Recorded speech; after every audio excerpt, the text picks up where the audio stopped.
Bismillah walhamdulillah wassalatu wassalamu ala rasulillah alhamdulillah rabbil alamin Allahumma salli ala sayyidina Muhammad wa ala alihi wa sahbihi ajma'in Allahumma salli salatan kamilatan wa sallim salaman barikan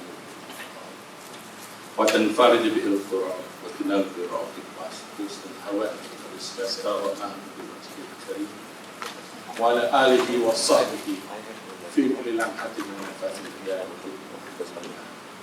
Assalamualaikum warahmatullahi wabarakatuh.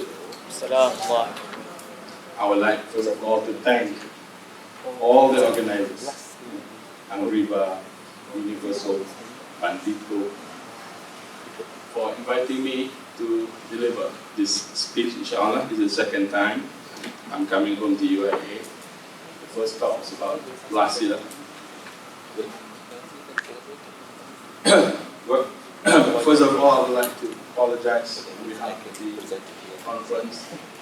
We may have misled you into thinking that Siti Nurhaliza will be coming performing. So we put the title Love and Money so that we can get as many of you as possible. If it's an Islamic monetary system, I think maybe 10 will come. Okay, all right. So that's me. Basically, been in the Muamalat industry for 25 years, and I like to see myself as the bridge between Islamic finance academia and Islamic finance industry practices. I've been in both worlds. Academia means I was in UIA in my postgrad recently. Oh yes, this is my very first book. This is a pre-launch. It's not yet printed yet. It'll be ready by the end of December. This is the based on 150 slides also, which I delivered in UIA recently, and it is actually a culmination of 25 years of thought in Islamic Muamalat. For those of you who fill in your name up there, 20% off recommended retail price. Yes. Retail price is about 50 ringgit maybe, so price to you will be about 33 ringgit. No profit, not much profit. This is just content. It's a landscape book, basically. I considered taking the slides and writing it into a 1,000-page book, but then I will be doing you this favor, because then you have to take your paper and notes and fill out the main point. So I thought I'd just maintain the main point, save you time. But of course, you can call me for a talk, complimentary talk, anytime. And we'll go to this later. This is the link to my book. Okay, now this conference is for those who have love but no money, those with money but without love, those who have love and money, or for those who have no love, no money. Lend me your ears. All right. I don't think any of you have graduated yet. Maybe there are some postgrad here. But whatever it is, I assume that most of you are not yet married. As most of you probably are thinking of getting married. When you get married and you have to deal with the matters that worry you most at the moment, whether you can afford to buy a house, whether you can afford to raise a family.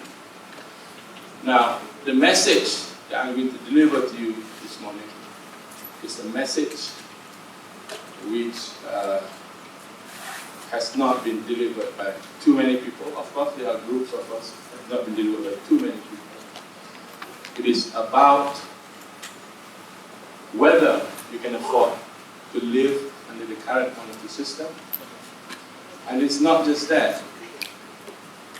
It is about why 1,400 years ago, in the Quran, Allah and His Rasul declared war on the practitioners.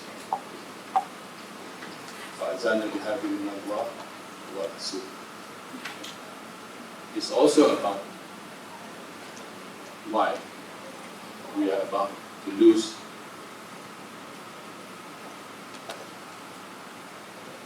Al-Aqsa and Palestine. Okay, now,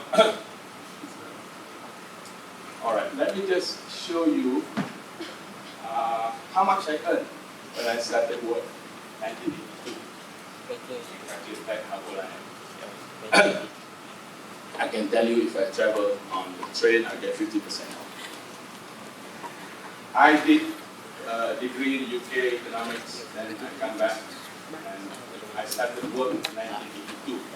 I put there the salary of 1,000. Actually, I got 1,200 because I have a couple of years working experience as an auditor in London these days. And I bought the cheapest new car at that time. Not many of you will probably remember this car. It's Ford Laser 1.3 hatchback.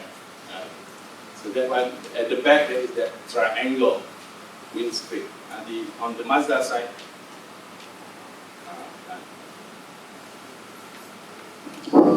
on the, I think you turn this off. Here, turn this off. Clash.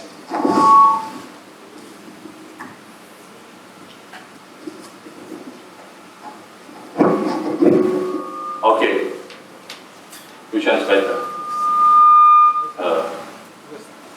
Okay. Ford Laser.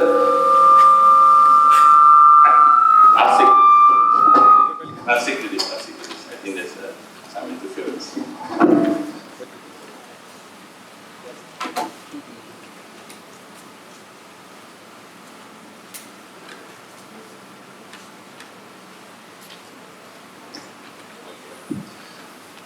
So the price 1.3 cc, 1,000 cc, 14,000. Value. I didn't buy a house at that time. I was taking care of my grandmother. If I did, I would have got a terrace house in Taman Tun for 60,000. I know that the saliva is dripping from your face, thinking of this price. Yeah? I teach a lot of unemployed graduates under the scheme Latihan Satu Malaysia at PMB, so I know what's it like. So basically, I asked them to tell me what would be the average graduate salary in 2015. We're not just talking about banks, we're talking about average throughout Malaysia. Answer, I guess, about 2002, if you're lucky. Yeah? In 2015, if you decide to buy a new car of the same CC, of course you can get the Axia or whatever, of the same CC, it will cost you 50,000 ringgit. And if tomorrow you decide to buy a house, I think you should know better. I live in Bukit Jelutong. Houses there started at 380,000 in the year 2000. Today it's about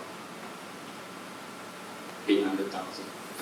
And then they are opening a new launch at Almina on the way to Rawang. Cheapest house, not that much, 600,000. So if you can see, in 31 years, increase in salary 1,200, increase in car prices 36,000, increase in house prices 340,000, 257% increase in price of the car, 567% increase in the price of houses. Why? Are we somehow losing land? There's not enough land in Malaysia. Now, let's just compare cost of living today, cost of living 1982. In 1982, I could have rented a whole house in Bangsa for 400 ringgit. house. Today, 400 ringgit might give you a room in Chowkit. Nasi campur. Nasi campur, I put it 2 ringgit. Actually, I can do it for 150. You can ask the senior people inside the room. Nasi campur, ikan kembung, sambal, kubis, 1 ringgit 50 cents. Today, if you don't have 6 ringgit, Pas, we have Pas mini wilayah, 50 cents. Bread, eggs, you can see the price. Nasi lemak, 50 cents. Roti canai, 70, teh tarik, 40 cents. And you look at the prices in ringgit. And you look at the percentages. Are we scarce of food? There's no buildings to give you houses. You're running out of food. Is that why?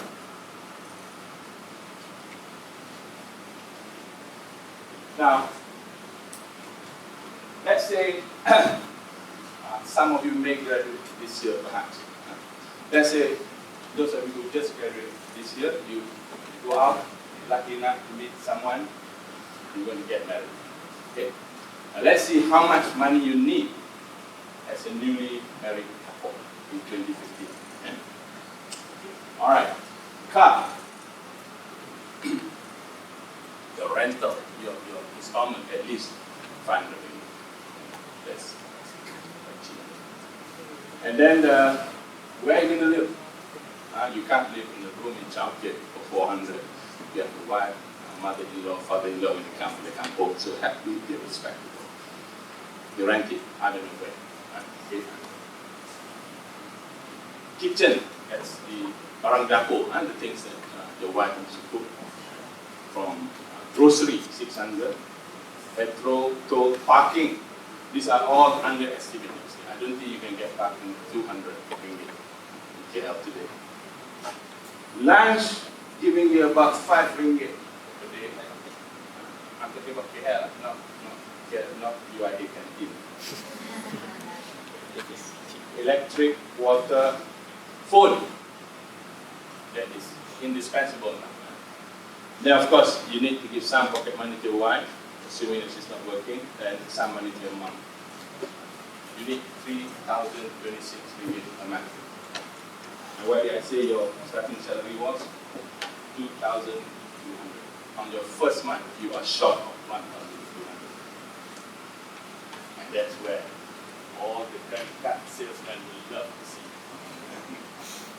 And let's say you're not yet married, and this is now your school leaver. He works at cashier at 7-Eleven. Let's see what his expenses are. Bus, room. Yeah, he did get that room in childcare, 400. Food, I don't know how he can survive at 3 ringgit 50 cents per day. Maybe he can. Lunch, electric, a little bit money to mom. He needs 970, but 70 pays him 700 ringgit. So he is short of 270 ringgit. That's what young people are facing. Yeah? Now, a couple of weeks ago, I organized on behalf of Makoba, some of you may have heard, Malay College Old Boys Association, together with Puan Hayati Ismail, some of you may know, quite a famous NGI, organized soup kitchen in KL. And you know what? We discovered a new phenomenon. Now, if I say homeless, the things that come to your mind are beggars, vagabonds, right? People with dirty clothes. In KL today, we have working homeless. Now, this is this is Masjid Negara front, and the railway station is over there. Now, I don't know whether you can see, if you see the clothing of the people who's queuing up for the food, you can tell that they are not beggars. They are young people working, who cannot spare. If they are earning 1,000 ringgit, they cannot spare 400 for the accommodation. Some of them got wife and kids in the kampung, which they send money to. Others, their mom. So 400 ringgit. It's a lot of money that they cannot afford to spend on accommodation. They sleep gelandangan. You can join me one of these nights if you like to see the situation in KL. Okay, so what is the cause of these rising prices over the years? Nothing to do with the prices of materials going up. It is when the volume of money in the country goes up. And you imagine the country, you imagine the economy, and you imagine goods and services that's produced by the people in the economy. Now, these goods and services, it cannot immediately increase overnight. The increase is slow. But money goes like that. This is goods and services, and that is money. And this is the reason why you are facing this.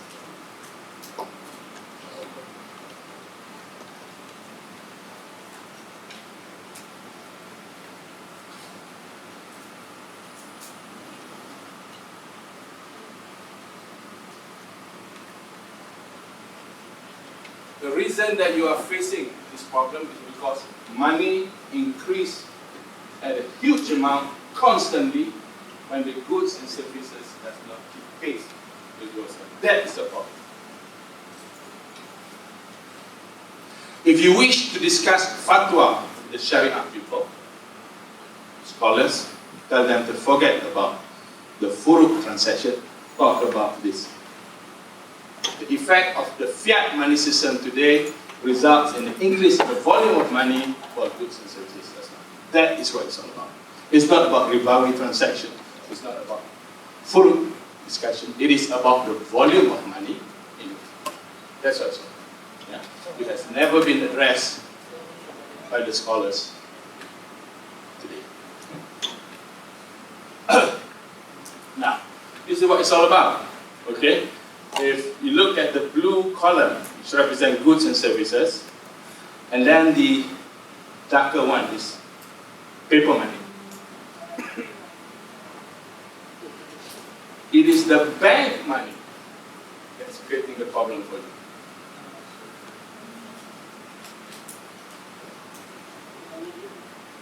You're confused.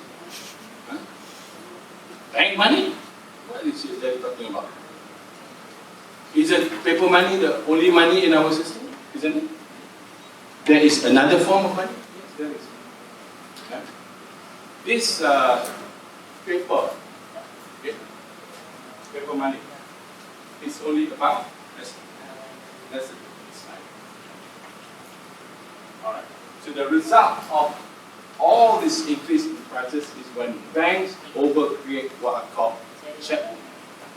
This is just how many percent? Anyone? The paper and the coins in your pocket, how many percent of the total money supply? 20%. Did anyone tell you this? No. Your economics lecturer, university lecturer, did they tell you this? This is 3% of the total money supply of the nation. And I'm not talking about Malaysia. Before you start saying that Zahid is opposition or whatever. It's true in any country in the world. I oppose everybody, including opposition. The bank checkbook money is 97%. 97% of the total money supply in the country are created by banks. And this is the reason you are facing this problem today. So what is banks checkbook money? Let's look at a very simple example. Ahmad, okay, at 1,000 ringgit, pays the money, Bank Islam, given a checkbook. Now, Bank Islam does not keep Ahmad 1,000 ringgit in the vault. So that whenever he comes, oh, Cik Ahmad, come, this is your vault, this is your money. Bank Islam or any bank does not do that. What do? They lend Cik Ahmad's money. In fact, the banking system can do it 25 times. Yeah. They will lend to Padro 900 ringgit because 10% you have to give to bank negara. They lend to Padro 900, give Padro checkbook, higher rate 810, Daud 739, Effendi 656. The same money. So what you have here, you have 5 people holding checkbooks, believing they own this amount, and in reality, how much cash is that? This is how much cash you have. So the banking system has created 3,000 ringgit. And each of them has got checkbooks, which they can use to pay. Checkbook is money. Yeah? That is why definition of bank negara, M1, M2, current account is included. Because checkbook is money. You can pay things with checkbook. Now, you imagine 1,000 here can create 3,000 ringgit with a 10% reserve at bank negara, 1,000 ringgit deposited by you, the bank could create 9,000 ringgit out of thin air. If the total population of Malaysia placed 1 billion in the bank, they will create 9 billion of fictitious money.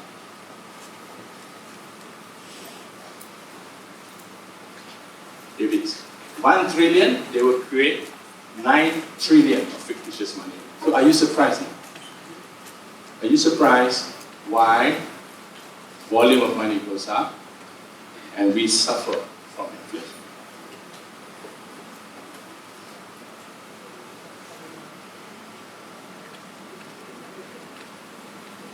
Okay, 2015, not yet graduated. Maybe 2015, maybe 2020. So when you are ready to graduate, when you're ready to buy a house, please tell me how much do you think the price of the house will be?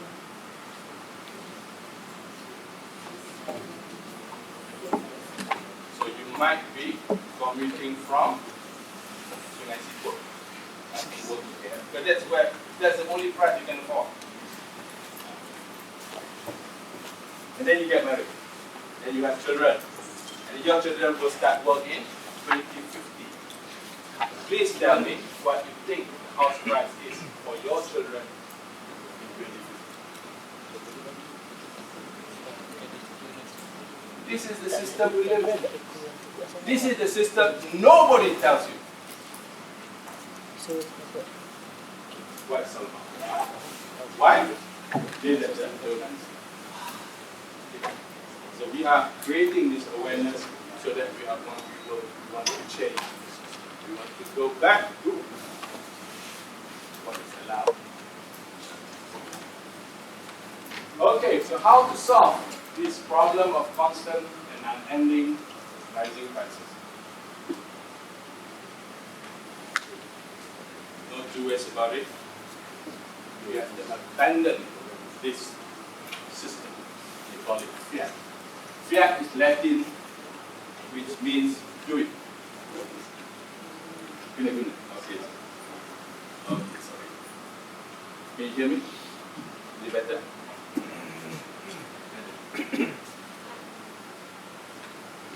Hello? Okay. We have to abandon this system. Let me explain to you why we were using the system in the first place. We did not use the system. We were using the gold dinar system.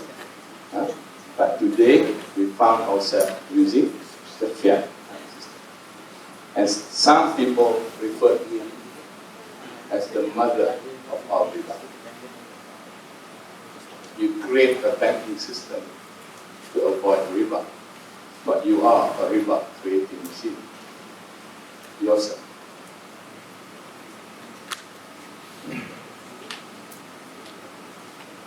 We need to move to a system of money. Of course, the first choice is gold. Okay? Like my friend Brother Rahman mentioned, is there enough gold in the world for us to change this system?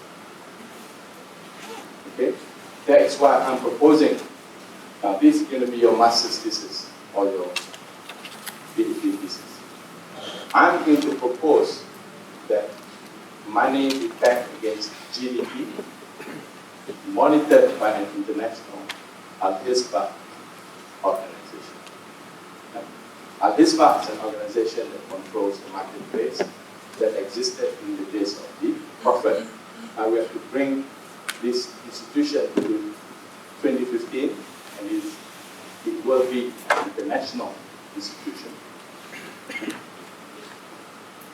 Some people may say, can we do it? This is where I want to answer very frankly. You can't do it without political power. That's a fact, right? You need to be in control. I don't know how that's going to happen. But once, let's say, you control a nation, and you get together with Turkey, you get together with Indonesia, you form a small bloc, and then you begin to extend yourself. And then you bring in BRICS. Have you heard of BRICS? Brazil, Russia, India, China. It's a slow move. I do not wish to talk about changing our system without changing the current administration. Cannot be done. Forget it. Cannot be done. So this movement, this pajama, this shumo, it's not just about money. It's about having the power to implement. How we get there, that's another matter. You may wish to visit our website at realmoney.com.my or our FB page towards the Just Monetary System. We've got quite a number of followers. All right, let me just quote a hadith narrated by Sebenar that the Prophet ﷺ said, meaning, after I die, after a long time I have left, Muslims will be weak. On that weakness, the non-believers will trample them like people who are facing food and inviting others to join them. So the companions asked, at that time, are the Muslims weak and their enemy very powerful? So the Prophet said, at that time, the Muslims, they are more in number. There's a lot of Muslims at the end of time, but they are weak, they are clueless, and they do not frighten the enemy. They are like the foam of the waves of the sea. We are not waiting for it to happen this today. Today, we are the foams of the waves of the sea.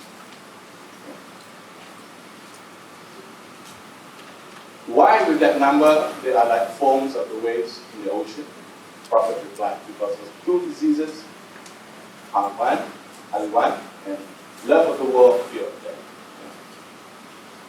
So, why did we become the foam of the waves of the sea today? Two diseases that the colonialists brought to Muslim nation. This is another fact. This is not known. It needs to be spread. Everybody must be aware of this. There is a book called Islam and Secularization by Professor Zahid Aziz. To me, a compulsory book for every learned Muslim to read. When they came here, when they came here, they brought with them two diseases. Riba and Sebenar.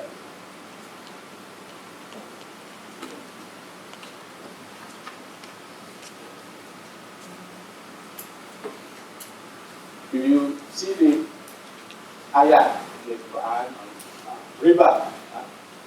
أعوذ بالله من الشيطان الرجيم يا أيها الذين آمنوا اتقوا الله وذروا ما بقي من الربا إن كنتم مؤمنين. O you who have believed, fear Allah and give up what remains of riba if you are believers. Then the following ayah, فَإِنْ لَمْ تَفْعَلُوا فَأْذَنُوا بِحَرْبٍ مِنَ اللَّهِ وَرَسُولِهِ وَإِنْ تُبْتُمْ فَلَكُمْ رُءُوسُ أَمْوَالِكُمْ لَا تَظْلِمُونَ وَلَا تُظْلَمُونَ. And if you do not, then be informed of a war from Allah and His Messenger. Are you ready to go to war with Allah and His Messenger? You are? Are you ready to go to war? There are people in this world who are ready to go to war with Allah and His Messenger. There are.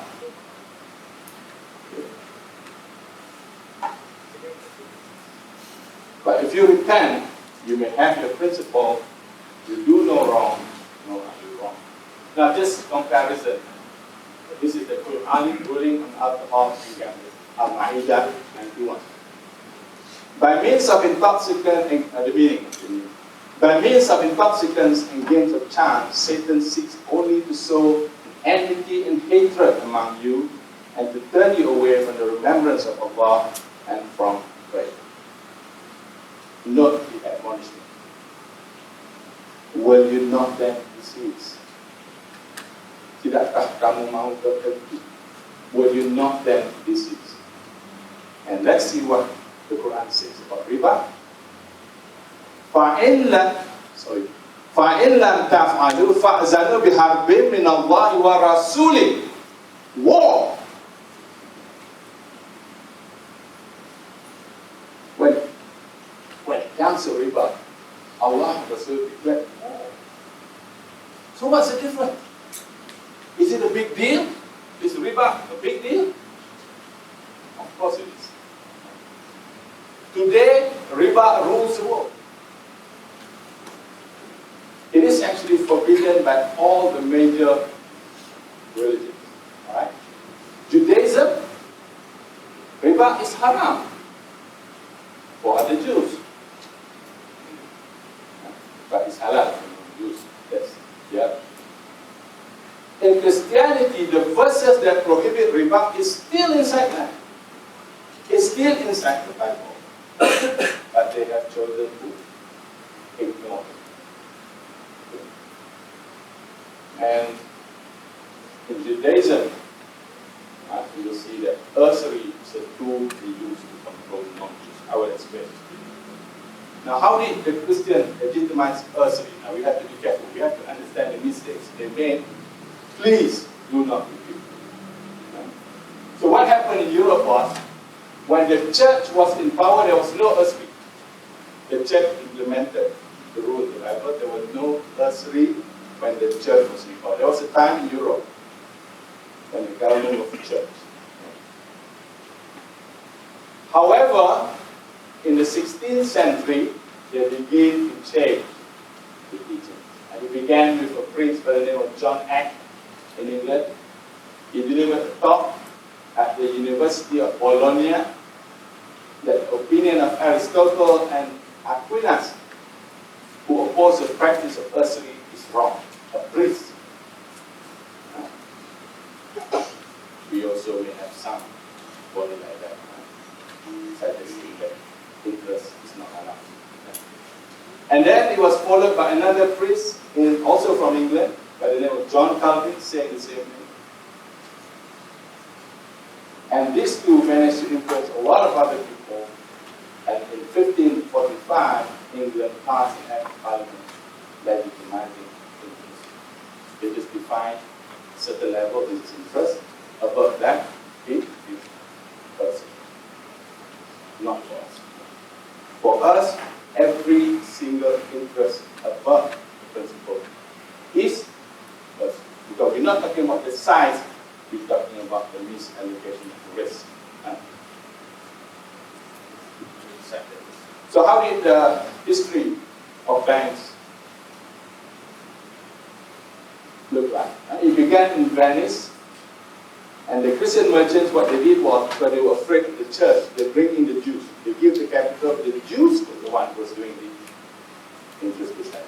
Why? If the church come and question them, they said, no, we're not doing it. It's the Jews. Okay? And the Jews, they like to work on benches. They will sit on the floor. There's a very low bench. In Italian, it's called banco. That, ladies and gentlemen, is the origin of the word bank. Now, some people say the Malays were also involved.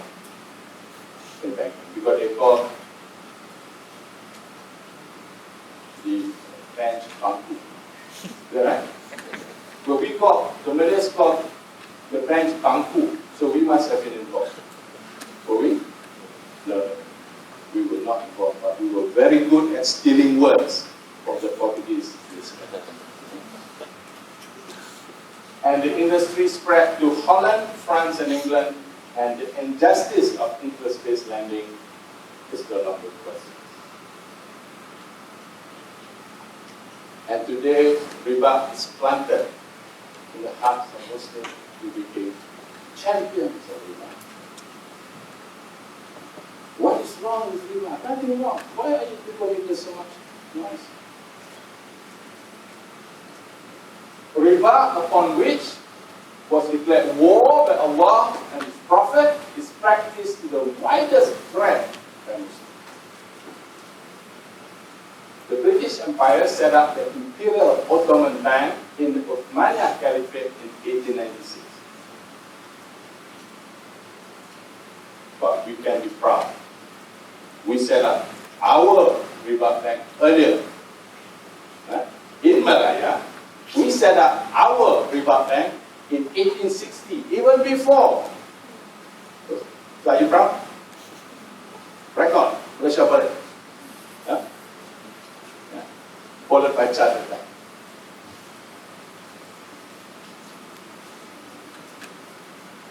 So let's now understand the effect of secularism on us. This is a situation not many understand, not many realize. In Malaysia, it's become something political. Secular associated with one political party, non-secular another party. So don't condemn secular. If you condemn secular, you will be condemning a political party. I'm telling you, condemn secular, whether or not a political party likes it. Nothing to do with politics.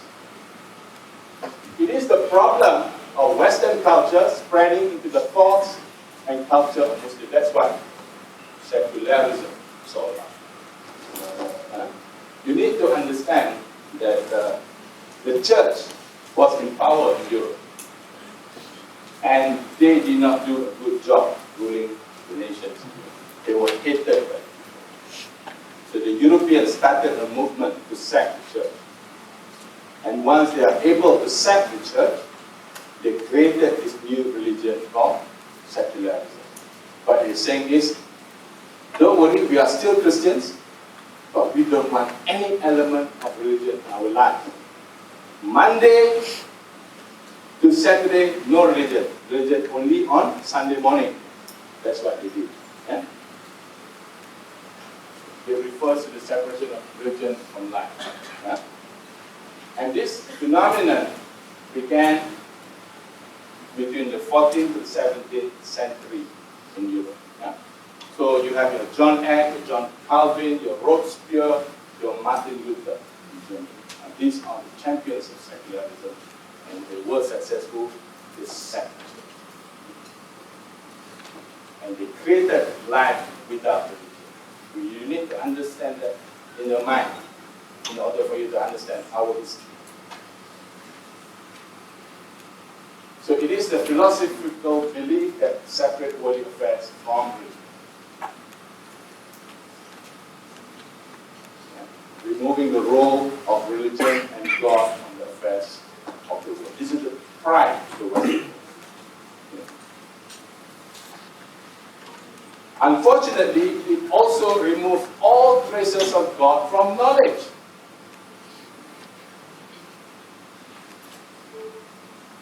The subjects that many young Muslims are learning in Muslim countries today are subjects created by people who believe there is no creator.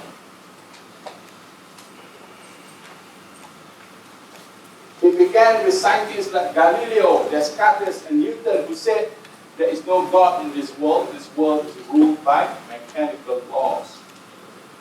This is the belief of the West. Obviously, this is a very narrow belief and it contradicts 100% with Islam, which is the religion of Shumon, all encompassing. where we have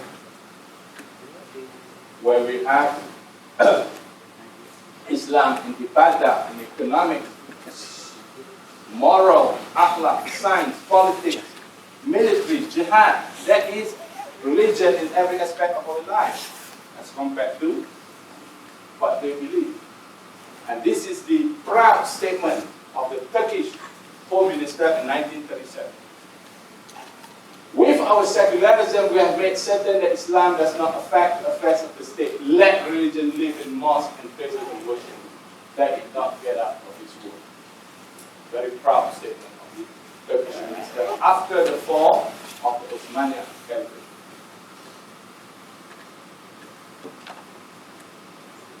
At the beginning of the 20th century, after the collapse of the Ottoman Caliphate or Osmanian Caliphate, the colonialists grabbed the Muslims. 1923, they start coming to us with their secular belief.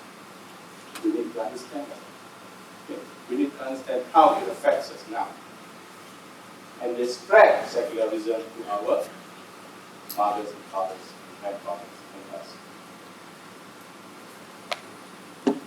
And they did not leave our country until they have established their bodies. Until they have converted us to their thought, only then they leave. And today they may have left us, but we are still mentally colonized.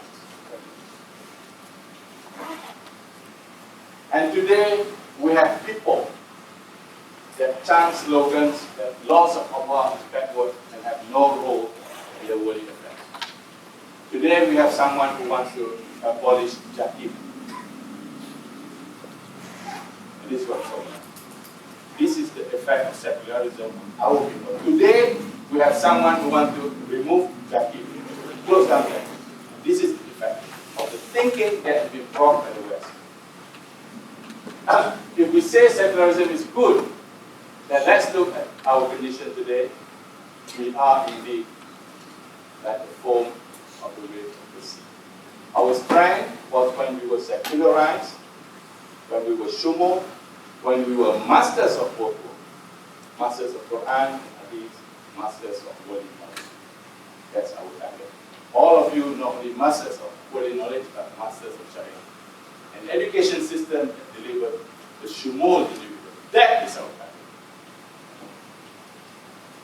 This is the golden age of Islam.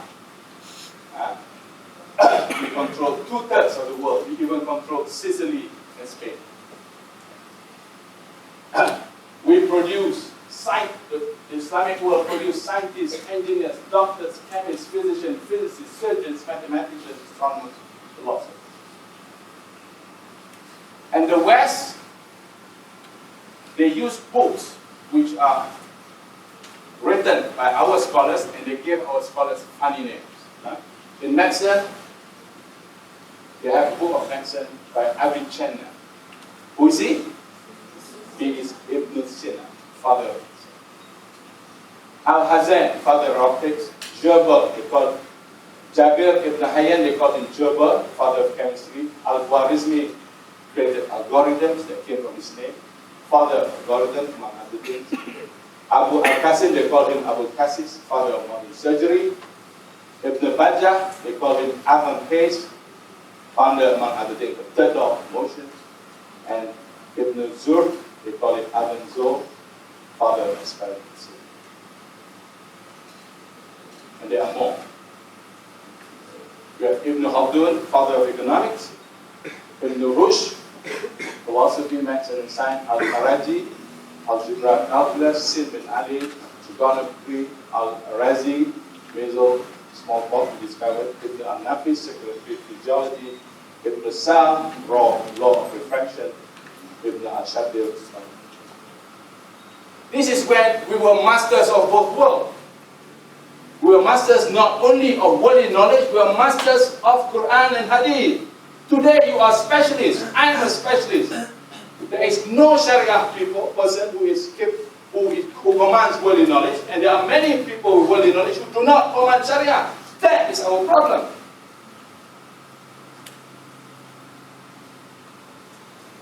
So they brought riba and secularism to our nations. Riba stole our wealth, strengthened the enemies of Islam. Secularism removed God from our education and life. And there is no God in Western knowledge.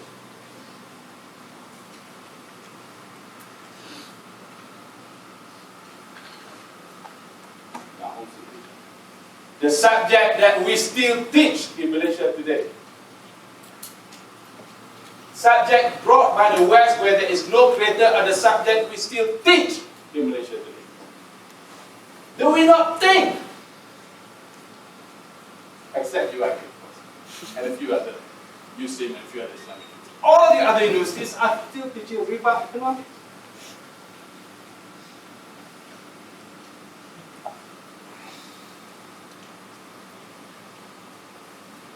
If you go to any of the universities today and study economics, the whole subject is premised on riba when Allah and His Rasul declared war.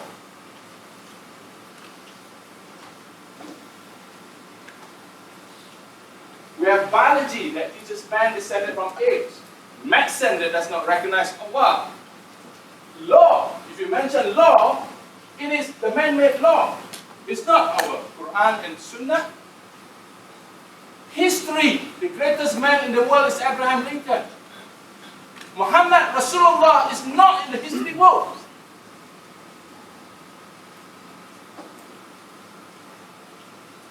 You need to support this movement, Islamization of knowledge. And that old gentleman is still there, Kasih, Professor Said.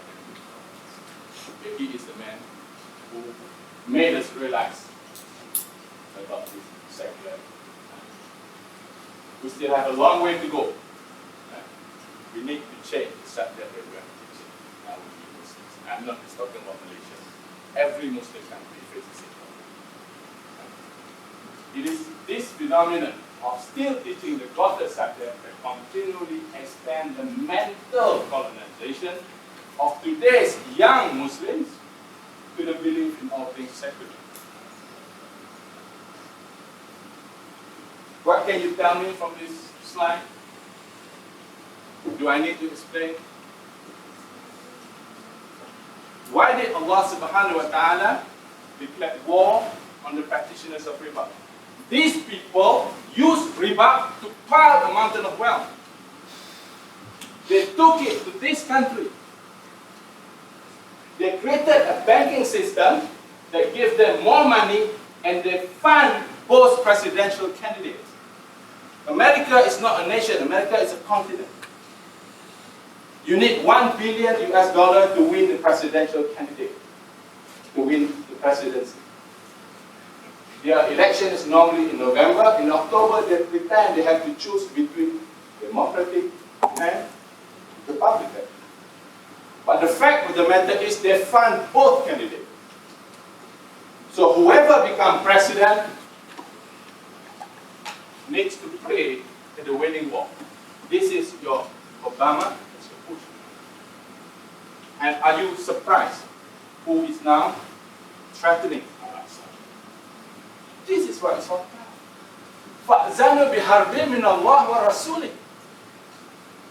It is not about interest on the Lord, it's about Al-Aqsa and Palestine.